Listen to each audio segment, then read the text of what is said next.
A lot of people use the term chaos. It's chaotic. It's uncertain. I don't know what's going on. But I call that moment the in between. So you're in between something that's ending and going into something that hasn't been formed yet, where you're in this middle space.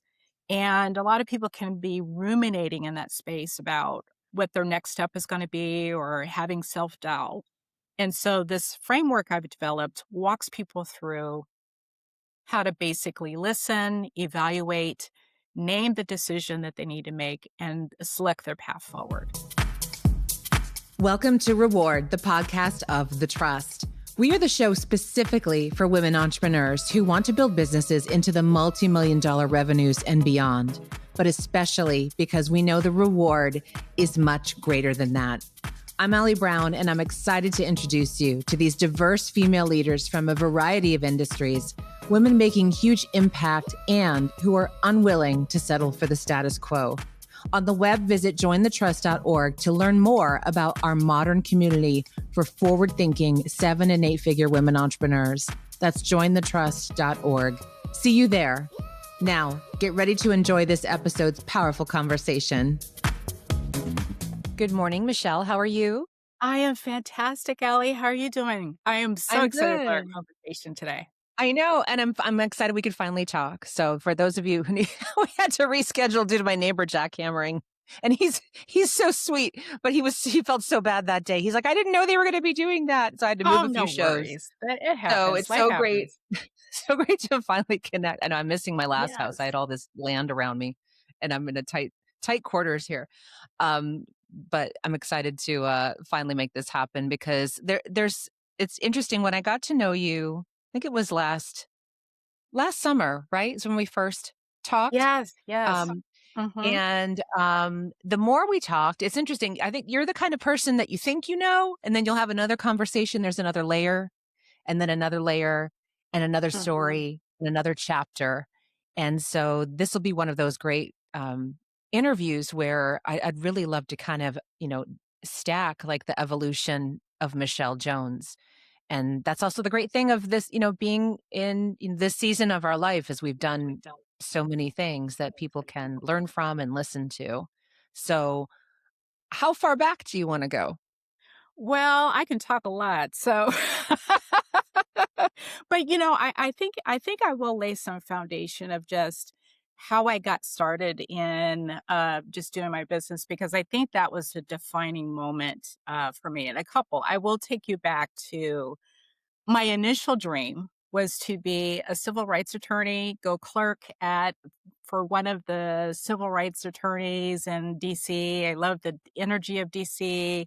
Wanted to go to law school and get out of Seattle, Washington. And the best laid plans did not pan out. I was coming from a very sheltered environment growing up, in the Seattle area and wanted to just explore. And my parents were concerned that she doesn't know anything about being in a big city. And the school I was applying to didn't have on campus housing. So that kind of derailed plans. So I had a backup school, which was the University of Washington. And when I entered into doing the placement exams for tests into different classes, the counselors were ecstatic about my math scores. And I was just like, well, what do you mean? It doesn't everybody do well in math? And they said, have you considered going into engineering? And I said, no, I haven't. What is that? And so at the time that they were forming a math and science kind of center on campus to encourage women and minorities to go into engineering. And so I had an opportunity to get on campus at my freshman year, about 2 weeks prior to classes starting, and really see if I liked the program. I actually was ecstatic about it.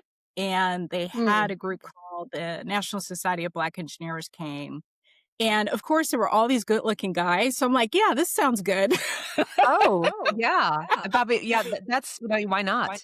It makes it Right, more why not? enjoyable. It was an added bonus. But I actually, in all seriousness, I liked the rigor and the intellectual stimulation about understanding how things work around us. It was never something that was exposed to me, but I always was in my upper math classes in high school. But I was more geared towards like, being an attorney and going in that route. So Mhm. I decided to switch from at that time, it was, actually marketing and business to go into engineering. So when I was going into engineering, everybody was coming out of engineering and going into business.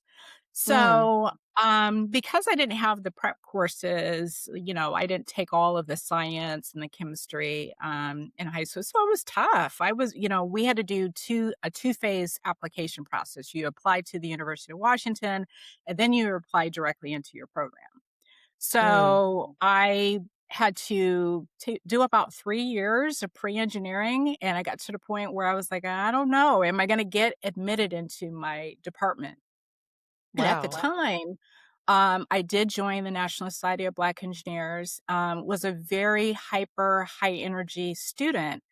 And a lot of the male students were like, she's got too much energy. I think she's trying to run our group. And she just got here.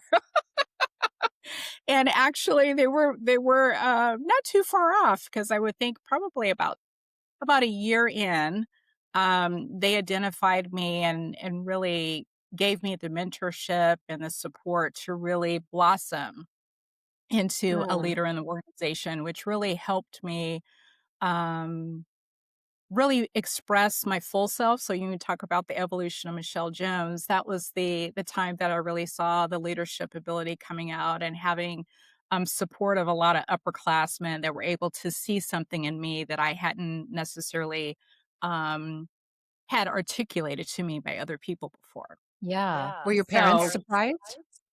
yeah, well, my dad, he's about they were both managers at Boeing at the time, and so the focus was, "Michelle, you need to get a job after school." And, they wanted me to get into something where, it was a substantial degree, and so at that time, STEM majors were, kind of up and coming. And so when I told my dad about getting in engineering, he was familiar with a lot of engineers that were contractors that he worked with. And he Yeah. said, yeah, if you could stick with it, that'd be great. I had a college roommate that went into engineering. And Yeah.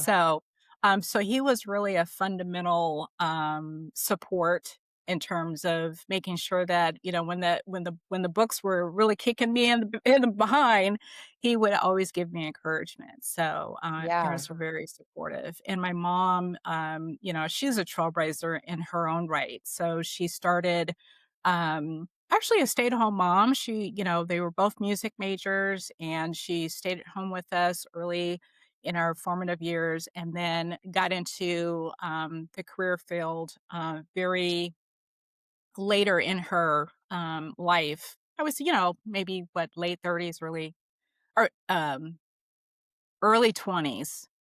And anyway, so she switched from music into corporate, working for the Boeing company, and she worked her way up from the typing pool all the way up to management. So I had Mm. some good role models in my life, but nobody was doing engineering, math, or science. So from there, I went directly into consulting after I graduated. And that was resulted from just an interview I had. I did an informational interview. It was coming off of the 90s where we were in a recession, and so I wanted to just know, what does an air quality engineer do? My degree was in civil engineering and environmental engineering. And when I went into meet with the consulting firm, they said, you were the only one that reached out to us. We were on your campus and got all these applications, but nobody reached us to us. So I actually got a job on the spot with them, Wow. just from that, reaching out. So fast forward, I worked with them for a couple of years. I was called Ebasco Environmental, and then went on to Dames and Moore. And then I was downsized, and was completely shocked at the fact that I was Wow. an unemployed engineer, right? So, but as I was in consulting, I gained a lot of experience. We were doing, major permitting programs for cogeneration facilities, large manufacturing companies. And I saw a gap that was not being addressed in the marketplace. And that was marrying the technical ability to produce permits, but also look at the business growth as a whole and really provide some customer service strategy and development. So I was the doer behind the scenes. So I decided that I was going to start out hang out my own shingle. Well, why do that in your 20s? Right. But I was really passionate about how to service clients and how to just bring this idea forward. And so that's what started Can I our pause? company. Sure. So what's interesting, I see some parallels because I just didn't want to work for anyone else in my 20s either. Once I had some jobs, right? What gave you the confidence to do that though? You know, it's very, as you're saying, it's very nonchalant kind of course I Mhm. started my own consultancy. It's not easy for some people, right? So what was the Mhm. evidence that you had in your work so far, you know, and with how you were thinking that gave you that certainty? Yeah, I think that's a really good point to pause on. One, well, at the time I had, really good support from my husband. He actually saw how much I worked at the time. I was, working a lot of overtime and really getting immersed in my work. Um, but for me, I believe that it was an inner conviction that I really was like, if I don't do this, it's going to keep coming up. It's going to keep Mm. bothering me about I see a need that's not being addressed. And the only way I'm going to find out about it is if I commit to it. And um, having the support, of my husband, also believing in me and pushing me forward was important. But also just I've always been a person where I'm gonna see that missing piece and then be willing to take that risk. And Mm. I think it's just a mindset. Um, and also I realized, well, I played it safe. I went to the job. I was working for someone else and I did it their way and it didn't work for me. And I was like, well, if I get another job, then it's going to be the same thing because there is a certain pecking order that goes into place when you want to climb up the ladder. Yeah. So I wanted to skip all that and see if I, was right. And then the other way was also, if I believed it that much, then I needed to put some skin in the game. Mm. And so Yeah. that's what we were able to do. So how did you get your first client? Oh, okay. So this is my story. So 50 phone calls a day. Back then we didn't have emails, we didn't have social media, so Don't everything you was kinda miss just making that? calls on It was the phone. you had one I choice, do. so you had to You do it. can't get anybody on the phone nowadays. So I developed this phone script. I was, did my business plan and everything. My husband is actually a business, guru. That was his degree was in. So he showed me how to do a business plan. I said, okay, I understand the market. I was doing these permitting and I understand which clients I need to approach. So I did a lot of research. I went to um, the air pollution agencies because I was doing air permits at the time and doing a lot of background research on their files. And so when I would call them, I actually had specific information about their facility, where their permit stood and everything. So they were quite impressed with that. And at the time, there wasn't, most of these manufacturing companies did not have a dedicated environmental manager. It was usually the Mm. general manager or somebody who was like, I caught the hot potato and I don't want to deal with this. So I was able to just have conversations on the phone with them. I also learned about getting bass in my voice because most of the people I was talking to were men and they were, kinda like, "Hey, this is Jim." And I was like, "Hi, Jim." I would just kind of vibe off of whatever energy they were giving me, Right, good. and understanding I was disrupting whatever they were doing. So my goal was 50 phone calls a day because, we're in Wow. business, we need to get some We clients. used to call it And so dialing for dollars. for Dialing dollars. for dollars. Yeah, it's still a good thing, by the way. That's what we should do a whole show on that. I think the Yes. phone's gonna come back, honestly. And But so I was able to get meetings and I was able to hit within that first 30 seconds to a minute why I'm calling and why you need to meet with me. And so I figured Mm. if I can get a meeting in, and it was like the 10% rule, you know.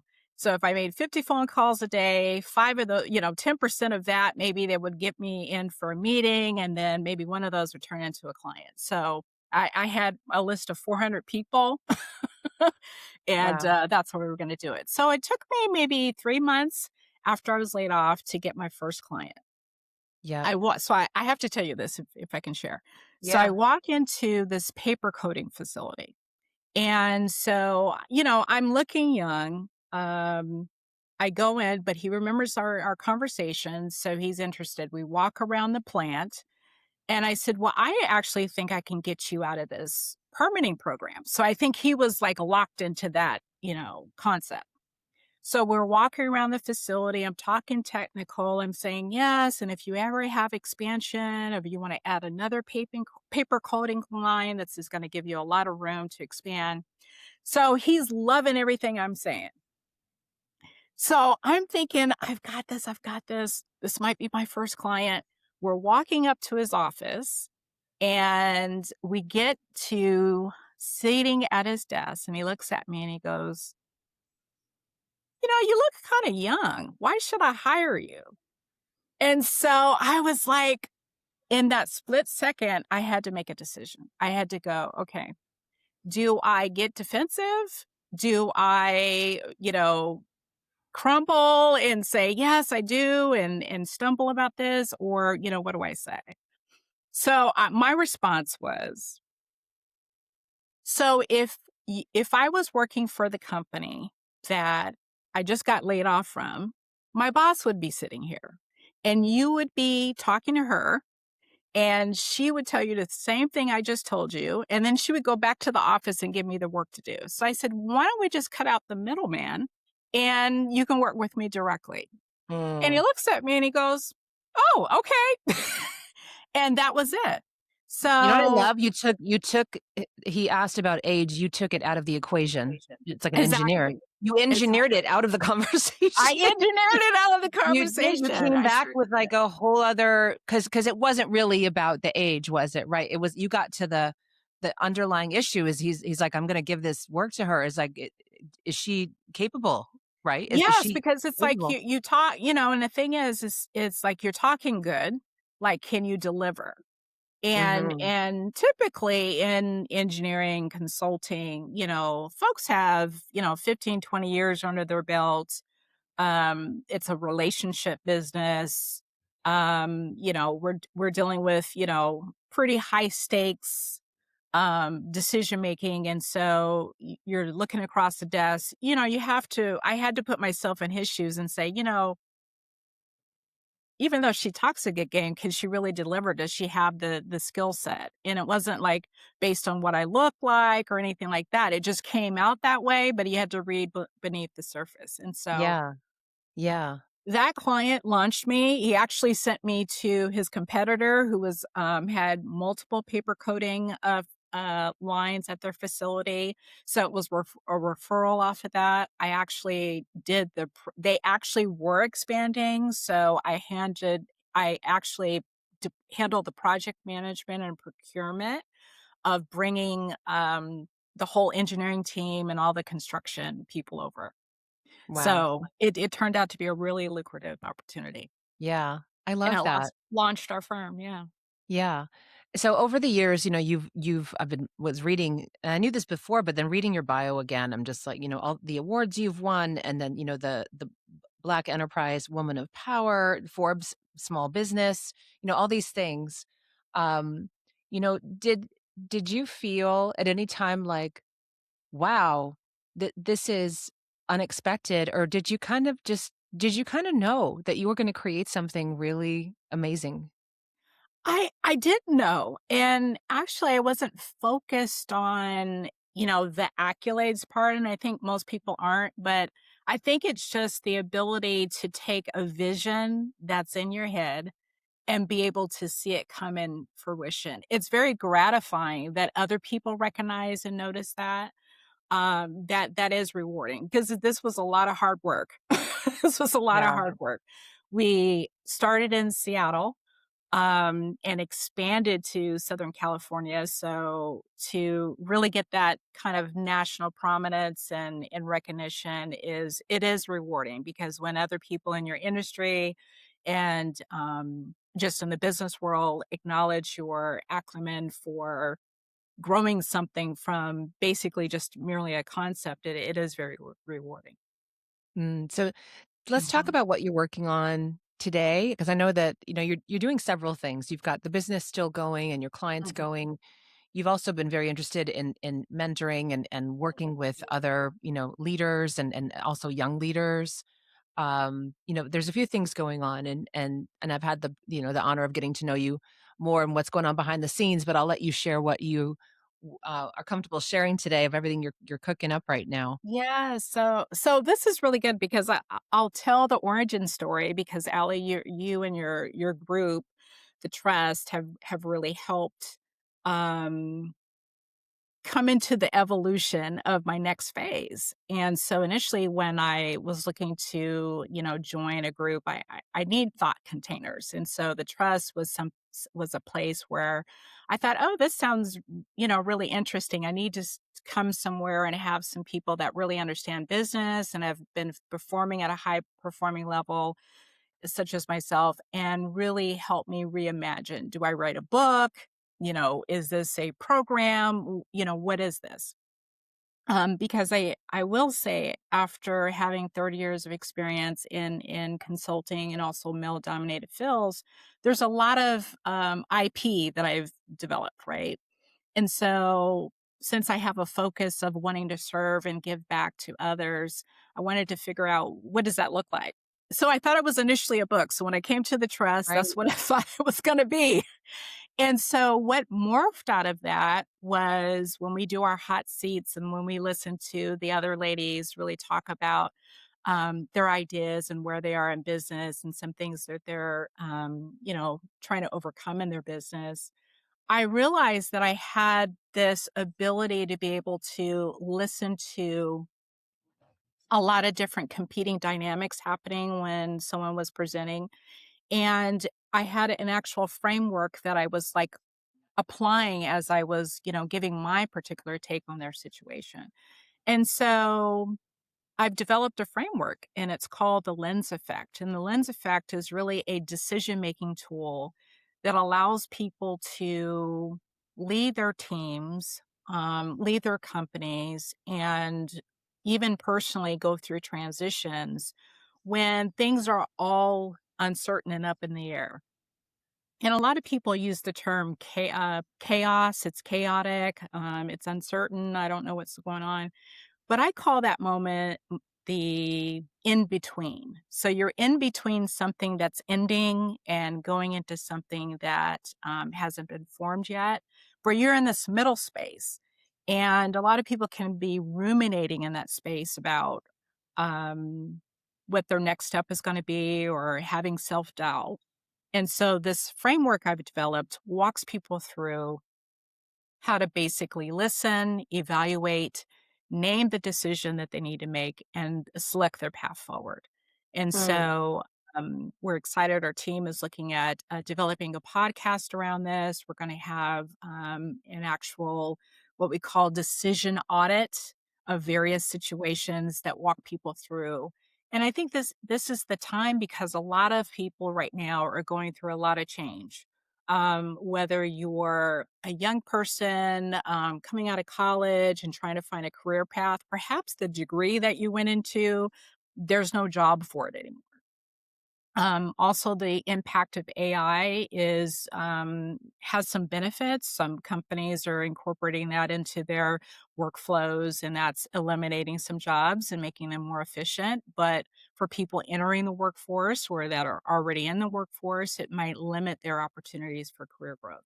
And Mhm. so, a lot of people are experiencing this in between moment. Even leaders, even some of the projects we've worked on government regulations are changing. We've had to stop projects and repurpose our approach. And so, but then you have these conflicting priorities We need to deliver the project on time, but we have less budget to do it. Mhm. The staff that we're working with is resistant to any change because we've had so much change, they don't trust anything. Some of these decisions even go against the current culture of the company. So leaders need tools that they can use that are grounding them. So as they're navigating these competing priorities, they understand how to do that. Because so many people are going to be relying on us to, give direction in the midst of that in between, as I say. Yeah, it's Yeah. interesting, I do think that's gonna be happening with if you're listening right now, and if you have some type of business that's a service that you solve a problem typically, right? Things are just changing so much now that your Hmm. clients may be looking to you for, like, beyond that, right? Beyond that scope Right. because they're handling so much, so if you have other ways to help them embrace change, like, approach things going on in their business, just that broader scope, that makes you invaluable then when you're a Yes. consultant to a Yes. company, like, way beyond what that specific solution may have been, right? They'll see you Right. much differently. Yeah, I think that's a great point, Allie, because in the past, especially I'll speak from the technical consulting standpoint, it's developing, give me the study that I need so I can get this permit, that I can get the approval from the county or what have you.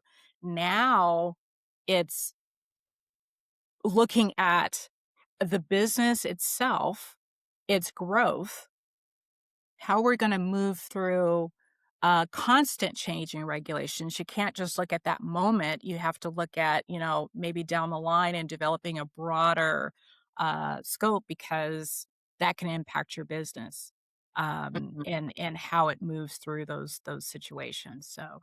mhm.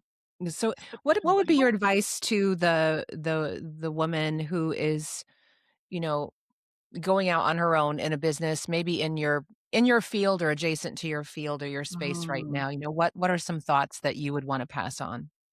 Mm. Yeah, I think that's a really good question. Really understand what makes you unique. What is your interest and true gifts that you bring?